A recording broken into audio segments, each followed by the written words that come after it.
मैं अजय कुमार श्रीवास्तव, सहायक प्राध्यापक वाणिज्य, शासकीय महाविद्यालय गंडई, जिला राजनांदगांव में पदस्थ हूँ। मुझे कक्षा एम.कॉम चतुर्थ सेमेस्टर के लिए विशिष्टीकरण विषय ए, इसके द्वितीय प्रश्न पत्र विज्ञापन व विक्रय प्रबंध, इस प्रश्न पत्र के इकाई 1 की विषय सामग्री के लिए वीडियो लेक्चर तैयार करना है। मैं एम.कॉम चतुर्थ सेमेस्टर के छात्र छात्राओं से कहना चाहता हूं कि इस इकाई में विज्ञापन से संबंधित सामग्री का अध्ययन किया जाना है। तो आज मैं आपको विज्ञापन का अर्थ, विज्ञापन की परिभाषाएं और विज्ञापन की विशेषताओं के संदर्भ में आपसे चर्चा करूंगा। सर्वप्रथम मैं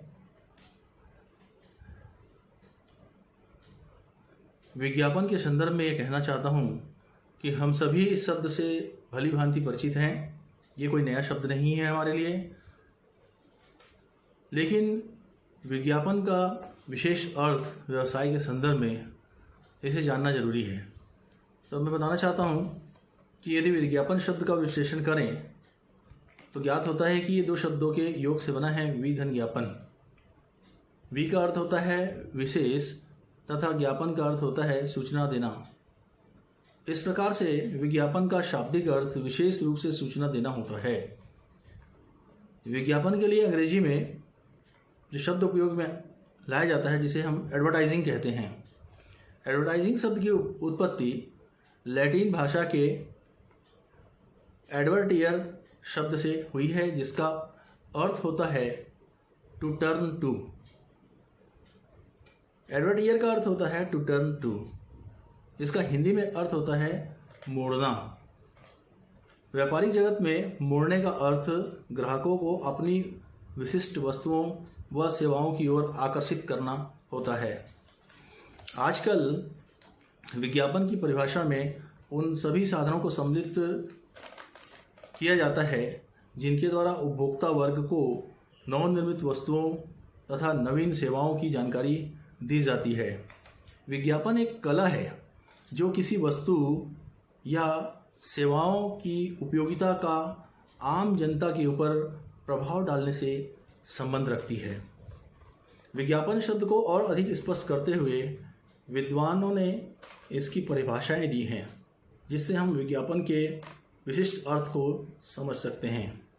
ये परिभाषाएं इस प्रकार है। सर्वप्रथम मैं अमेरिका की पत्रिका एडवर्टाइजिंग एज, इसके द्वारा विज्ञापन के बारे में दी गई परिभाषा के बारे में बताना चाहता हूँ।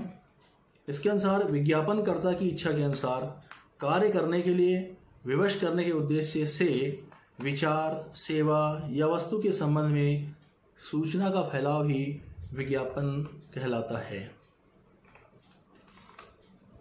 अगली परिभाषा मैसन व रथ के अनुसार है। इन्होंने संक्षिप्त में एक लाइन में विज्ञापन की परिभाषा दी है। विज्ञापन बिना व्यक्तिक विक्रयकर्ता के विक्रय कला है। बिल्कुल साधारण से शब्दों में हम शब्दों को ध्यान दें तो विज्ञापन का अर्थ स्पष्ट हो जाता है। इन्होंने कहा है कि विज्ञापन बिना व्यक्तिक विक्रयकर्ता के विक्रय कला है। इसके पश्चात रिचर्ड बस्किट के अनुसार विज्ञापन एक परिचय प्राप्त आयोजक द्वारा विचारों, वस्तुओं या सेवाओं के अवैयक्तिक प्रस्तुतिकरण या प्रवर्तन का ढंग है जिसका कि भुगतान किया जाता है।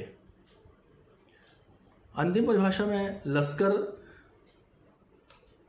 के द्वारा दी गई परिभाषा है वो देना चाहता हूँ। इन्होंने बड़े संक्षेप में विज्ञापन को समझाया है। इन्होंने कहा है कि विज्ञापन मुद्रण के रूप में विक्रय कला है। एक छोटी सी लाइन में इन्होंने विज्ञापन को परिभाषित किया है, विज्ञापन मुद्रण के रूप में विक्रय कला है।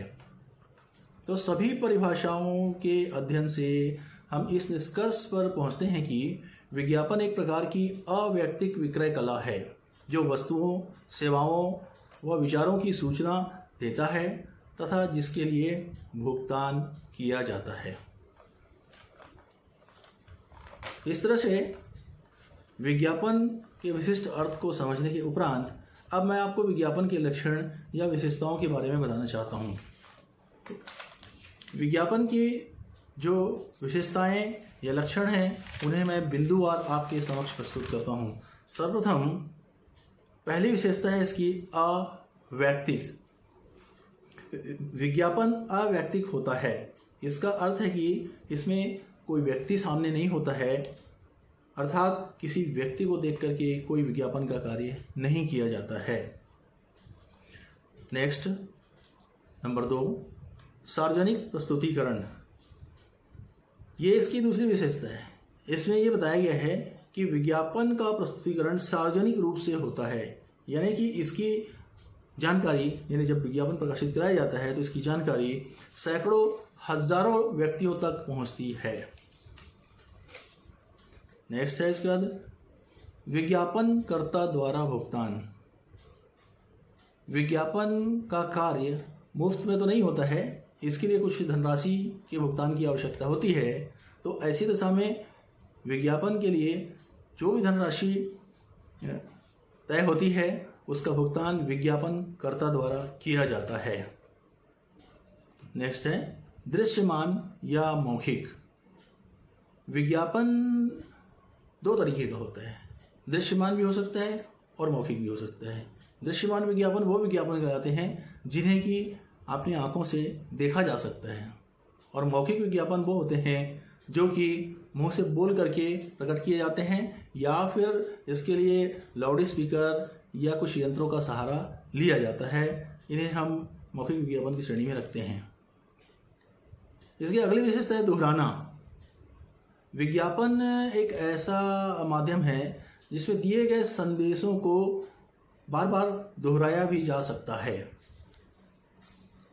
नेक्स्ट, अगली विशेषता है आकर्षक संदेश।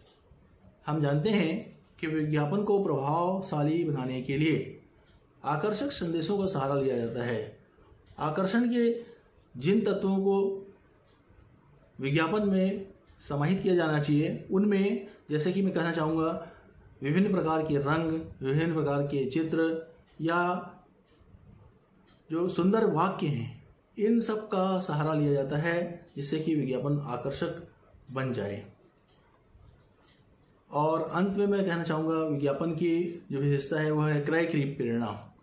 प्रमुख रूप से विज्ञापन करने का उद्देश्य है कि उपभोक्ता उस वस्तु को क्रय करने के लिए प्रेरित हो। जैसे ही विज्ञापन अपने उद्देश्य में सफल होता है तो व्यवसाय की बिक्री बढ़ जाती है। तो इस तरह से ये विज्ञापन के लक्षण या विशेषताएं हैं। आज का ये लेक्चर मैं यहीं समाप्त करता हूँ।